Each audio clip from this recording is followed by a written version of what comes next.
Mes très chers, bonjour et bienvenue pour ce troisième rendez-vous qui fait se rencontrer les anacartes et le hiking cette année. Alors comment? En suivant notre chemin de vie de cette année, c'est-à-dire que nous tirons chaque quinzaine à peu près, il y a quelquefois c'est qu'une semaine, une anacarte et qui va nous donner une idée de ce que nous avons pour Cana, la première carte à entreprendre, activer l'intuition. Après, nous venons de sortir de Zolpt, apprendre, qu'est-ce que je dois apprendre, conceptualiser mes pensées. Et puis aujourd'hui, nous sommes en train de rentrer dans la quinzaine qui concerne l'arbre de comprendre dans notre chemin de vie en situation actuelle. Et nous avons pour ça Prigo. Prigo, le gardien, le doudou. Voilà le dessin qui va accompagner le jeu des haïkus l'année prochaine. Prigo, qu'est-ce qu'il nous dit? Vigilance et circonspection. Être vivant, c'est renoncer à la peur.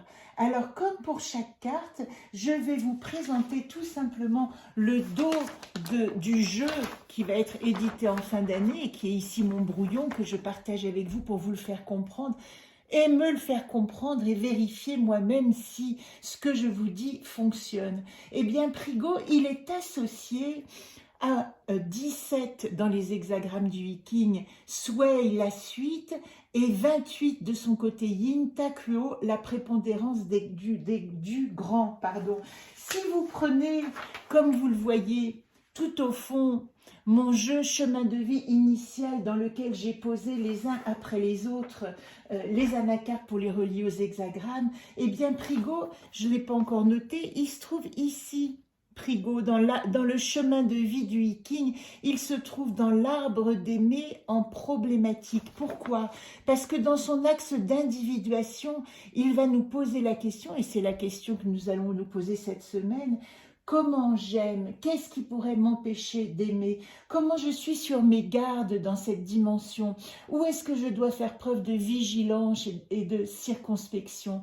Et puis si nous prenons l'axe relationnel, il est relié à la première fratrie, premier frère et première sœur, alors qui sont Chen le tonnerre et Swen le vent, et qui donc active, on va dire d'une certaine manière, c'est ça leur attribut, d'activer notre intelligence dans nos élémentaux. Alors qu'est-ce qu'il nous dit?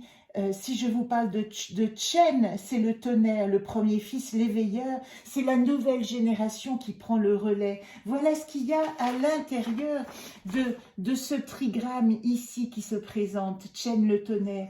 Et puis en face, dans le féminin, sa sœur, c'est Swen le vent. Et Swen le vent, elle parle du mariage à venir pour les futurs. Elle parle de la possibilité de devenir à son tour mère de la maison. C'est la prochaine après la disparition de la mère, c'est elle qui va tenir la maison.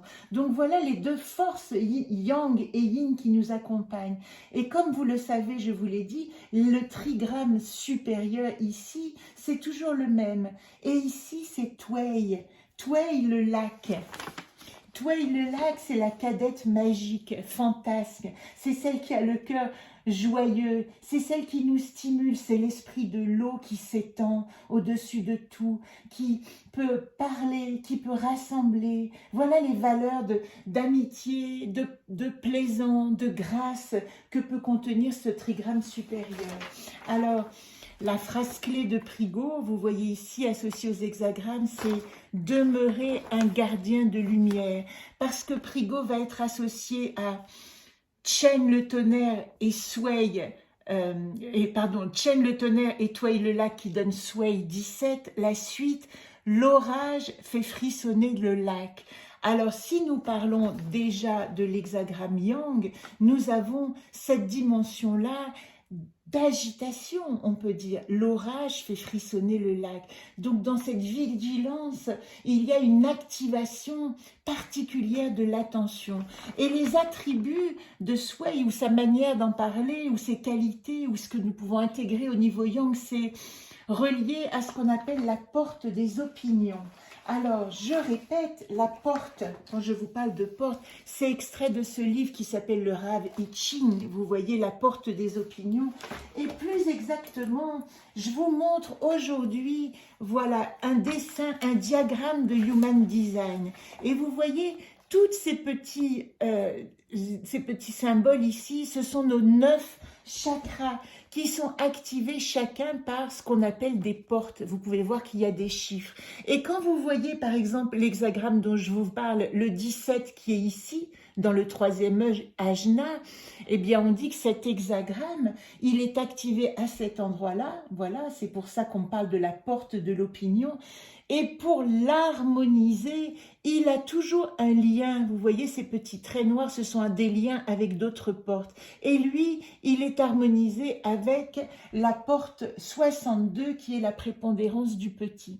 Alors à chaque fois que je vous parle des portes, des hexagrammes, vous voyez de ces dimensions des hexagrammes, par exemple ici pour le 17, c'est la porte des opinions, eh bien il y a une porte harmonique qui lui permet quelque part de réguler, de rentrer en communication. Ça, c'est vraiment un truc que je vous donne. Je ne suis pas encore certaine de le mettre dans le dos des cartes, mais dites-moi si ça vous résonne, parce que si vous étudiez le Human Design, c'est indispensable de savoir quelles portes sont activées et si elles touchent les portes en harmonie, c'est-à-dire que si l'énergie peut circuler. Tout est une question d'énergie. Voilà pour le petit intermède que je vous proposais aujourd'hui sur le Human Design. Alors, pour reprendre Sway, la suite 17, je vais vous montrer par exemple ce magnifique livre en même temps que je vous parle. Vous voyez, nous sommes ici, 17. La porte des opinions, c'est l'endroit où on peut mettre au point la formule, trouver des preuves, des comparaisons utiles, c'est-à-dire être vraiment vigilant sur ce qu'on nous apprend. L'attention aux détails aide, il ne faut pas résister, suivre le courant, se laisser porter, patience, alliance avec le gardien pour avancer, vigilance à son comportement. Voilà l'attitude yang qu'on peut activer. Et puis, si je prends par rapport à cet hexagramme dans le livre de Christophe Guillaume, Les accointances avec l'astrologie, on se reliera aux énergies de la Terre, de Saturne pour sa dimension de temps, et de la Terre et de l'eau pour le contrôle de l'anima, le contrôle de son émotionnel. Voilà pour cette partie yang de 17, vous voyez ici.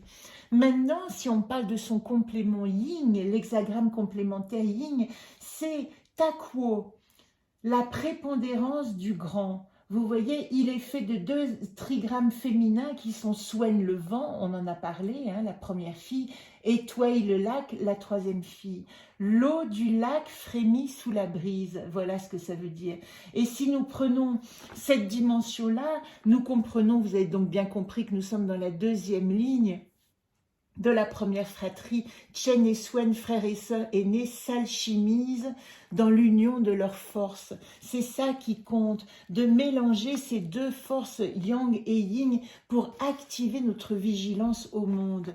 Alors, le 28, je vais vous le chasser tout de suite, la porte du 28, c'est-à-dire l'entrée énergétique, elle est ce qu'on appelle la porte, je suis en train de perdre mes affaires, la porte du joueur.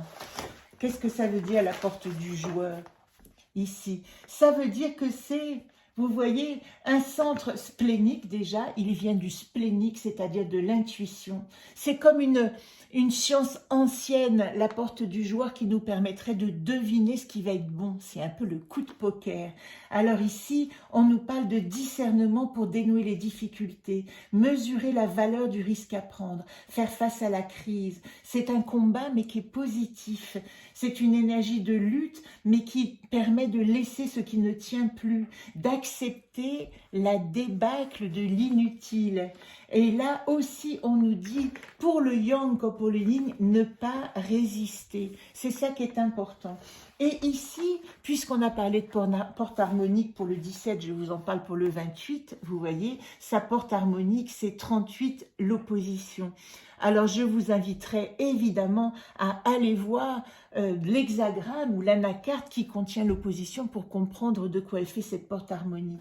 Et puis, évidemment que je vous remontre ici ce diagramme, je vous le mettrai en photo dans l'école du jeu pour que vous puissiez comprendre toutes les portes ici, à quel domaine elles se relient.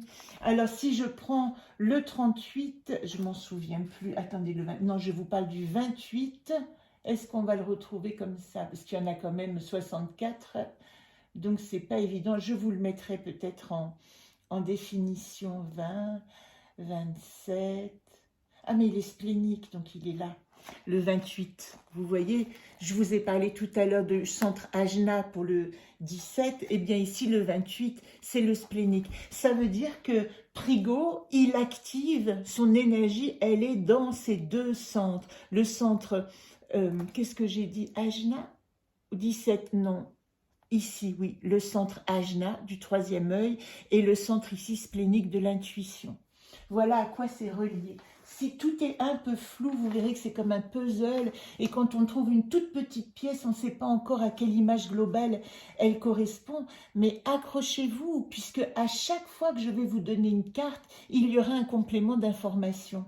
Alors, je terminerai simplement avec ici la prépondérance du grand au niveau astrologique. On peut la relier également à Saturne, mais aussi à Jupiter, au Sagittaire, au Capricorne, aux maisons 9 et 10, la carrière, les grandes espérances, les grandes visions.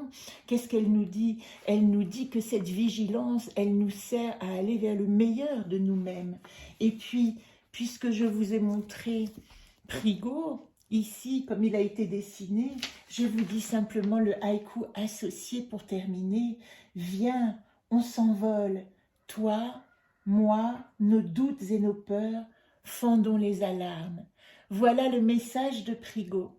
Et je vous donne rendez-vous pour la prochaine anacarte, alors je la regarde, qui sera « Suis-je ?» À très bientôt.